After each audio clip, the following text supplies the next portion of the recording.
Today is the day. 2020 years ago. This is the day that Jesus gave his life for us. Since this morning, what's happened? He was taken by the soldiers as if he was a common criminal. He was taken to Caiaphas, the governor, and the soldiers mocked him horribly.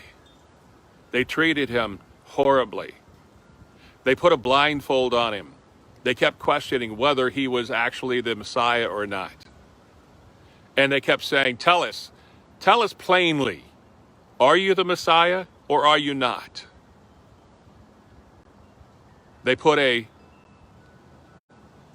cloth around his eyes, a blindfold on him. And then they reared back and hit him in the face. And they said, prophesy to us. Who hit you? And they did it again and again. And then they asked him again, are you really the Messiah? Tell us plainly. And he looks at them and he says, if I tell you, you won't believe me. He said, but I will tell you this. You will see me sitting at the right hand of the Father on high. Wow, did they get mad about that? But did you catch what he said?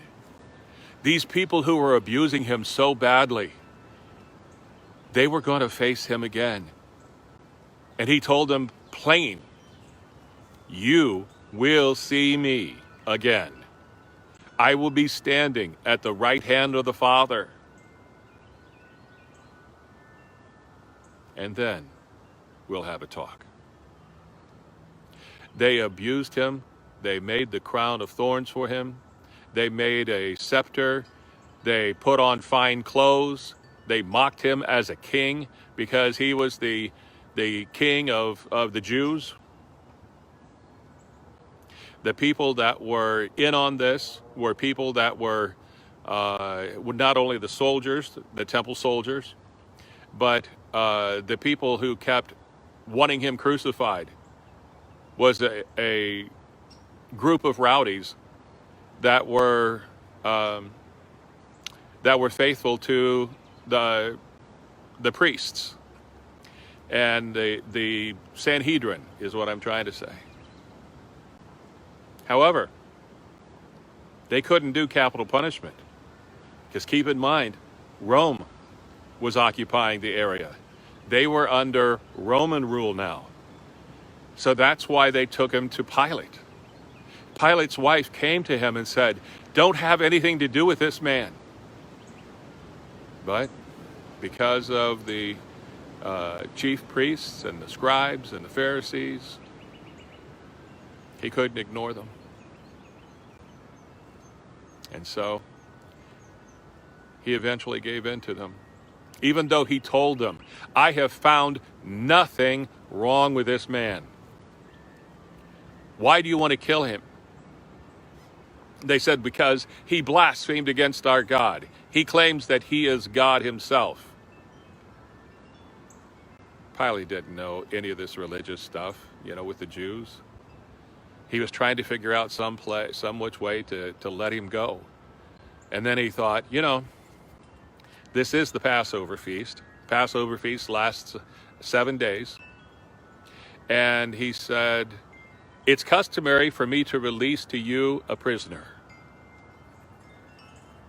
And he says, which do you want me to release to you? And he had this notorious murderer come up.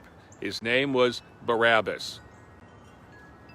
And like I mentioned earlier, that really wasn't how they pronounced his name.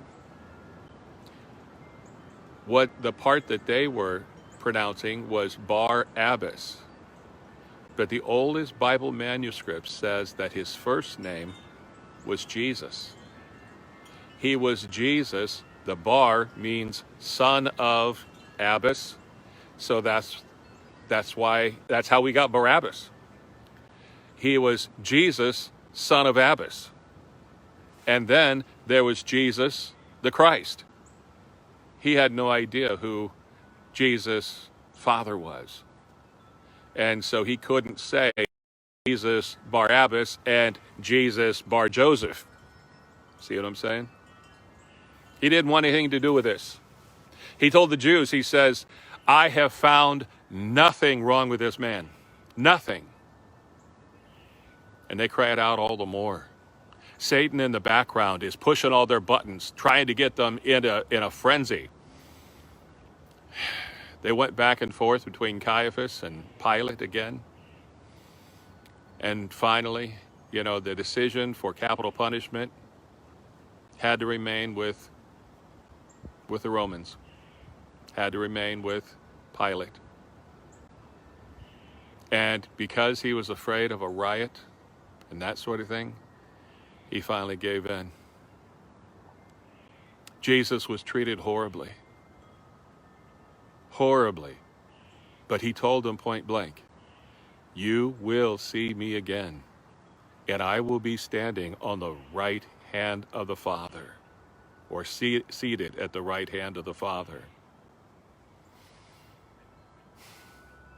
When Pilate gave in, that's when the Romans took over. And the soldiers grabbed him. They took him out. He says, Pilate told him, he says, maybe, how about I just scourge him and let him go? And they just wouldn't have it. They wanted the full treatment. So the soldiers took him out, tied him to a post, and they whipped him mercilessly. They put a crown on his head. His head swelled up horrendously. They said you couldn't even tell he was human. And now here it is, noon, Eastern time. They have done their worst, and then they gave him the cross to carry. He had to carry the implement of his death to the hill called Golgotha, the place of the skull, they called it. It was outside the city, and it was meant to be a horrible corporal punishment, a deterrent to crime. The Romans used it to keep the Jews in line. And out they went with two other criminals. They got to the hill, and about noon, they nailed Jesus to the cross. And then they put him up. And he hung there, feet nailed to the cross, hands nailed to the cross, crown of thorns on his head.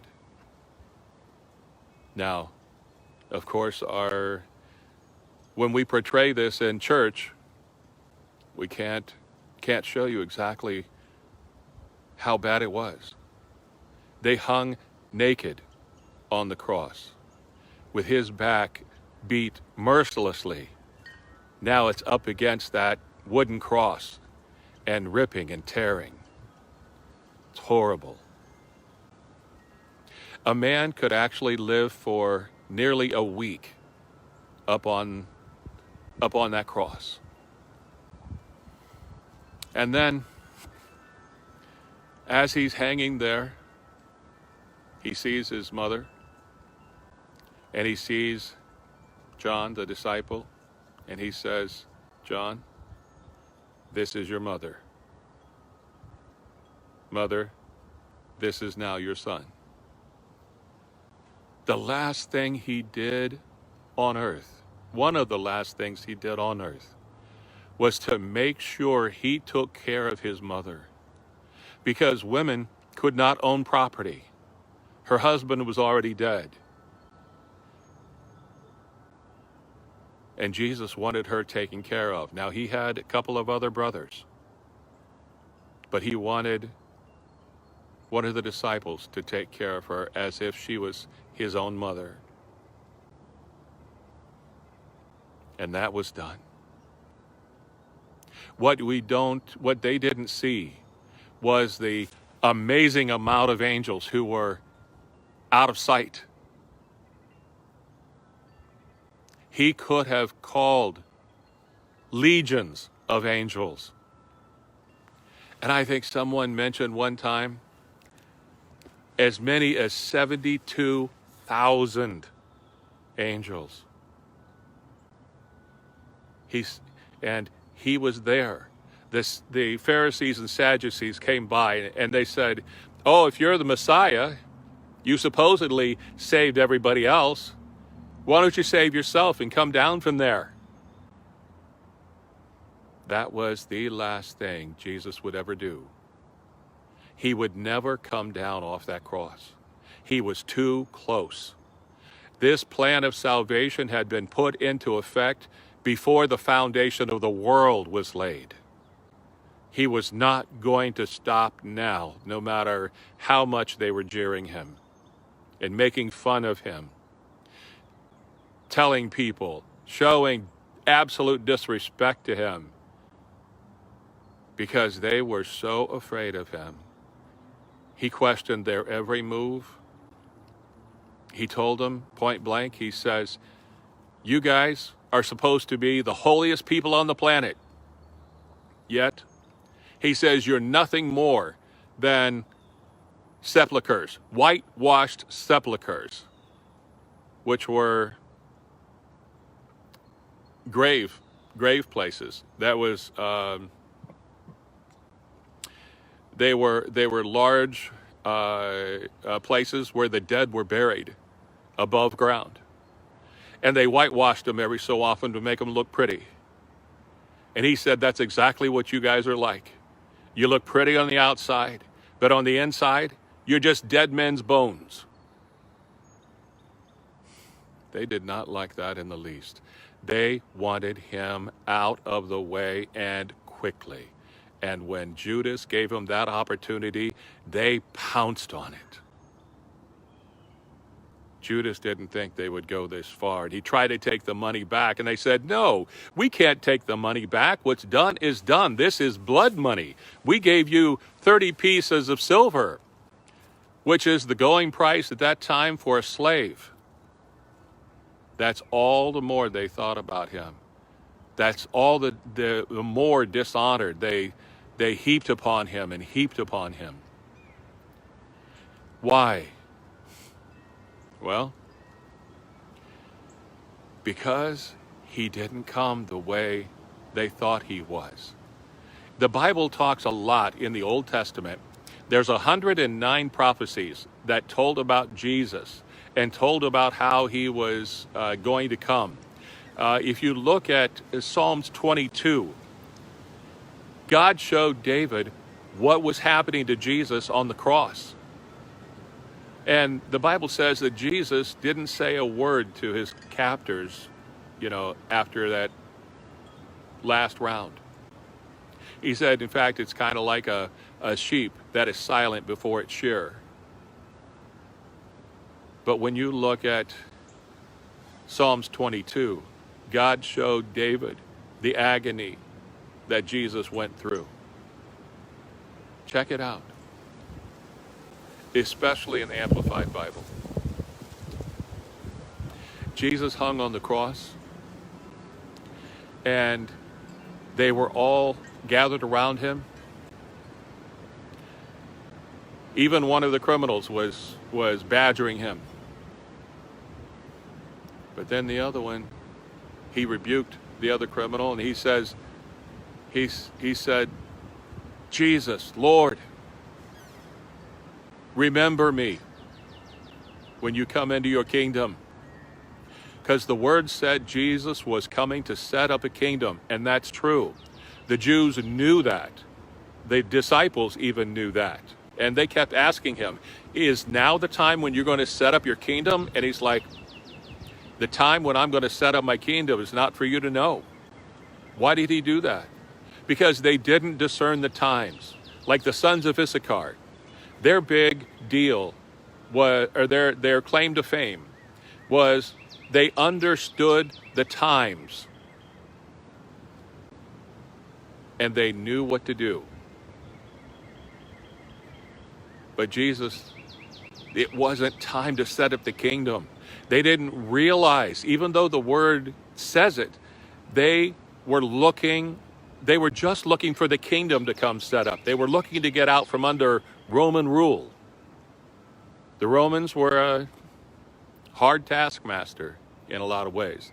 The Romans were irritated to the max with the Jews, couldn't stand them, and got irritated at all the little petty squabbling, religious squabblings. And they didn't understand that anyway. And then they come by and suddenly realized, as they're jeering at Jesus, and suddenly thought, wait a minute, he could last for days. We're in the middle of the Passover. The Passover had just begun yesterday. And they expected a whole town full of people coming from all over the country to come into Jerusalem and to celebrate the Passover.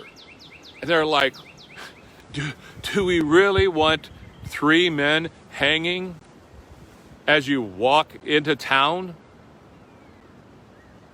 And here they had worked so hard to get Jesus crucified. And now they realized it's at the Passover. And then they started petitioning Pilate to hurry up the executions. So when a person was on the cross, their feet were nailed to the cross, and their arms were stretched out to each side, and that caused their chest cavity to close in on their lungs, and their lungs couldn't open the way that they were supposed to so they could breathe. And the weaker they got, they wound up, in the end, suffocating because they couldn't breathe. But in order to try to keep breathing, that self-preservation would kick in, and they would push up on their feet on that nail that was pounded through both their feet in order to get a little bit of air in their lungs and to be able to live a little bit longer. And the Jews realized they could last the whole time during Passover, quite possibly. They didn't want that. So they started petitioning for them to hurry up the executions. The jeering kept going on. The one criminal had told Jesus, he says, "Remember me when you come into your kingdom." And Jesus told him, he said, "Today you will be with me in paradise." Now, let me throw this out. What is paradise? Keep it in mind, salvation had not yet been finished. And this is probably something most of you have never heard before. But I think it's an appropriate place to put it in. Paradise well, let me back up just a second. In hell, there were 5 different boroughs in hell. One of them was paradise, kind of sat up on a hill. All of the people who believed in God, all the way from Adam, all the prophets, all the people that believed in God, couldn't go to heaven. Salvation had not yet been offered. They still had their sins. Their sins were covered over once a year with an animal sacrifice. But when they died, God's like, I can't send them to hell because they are my people, but I can't take them into heaven yet either because the plan of salvation is not finished. So he created a place called paradise. It was a very nice place. That's the reason they called it paradise. It was a very nice place, but it looked over into the other parts of hell. And in fact, Jesus talked about that. Talked about the beggar, Lazarus. He was laid outside the rich man's gate, and the rich man died, went to hell. Lazarus died and went to Abraham's bosom, as they called it, which was paradise. And he said the rich man could look up into paradise from where he was at, and he saw that beggar man. And he says, Father Abraham, please send Lazarus down here with just a drop of water. And Abraham said, I can't do it. There's a gulf set between you and us that cannot be crossed.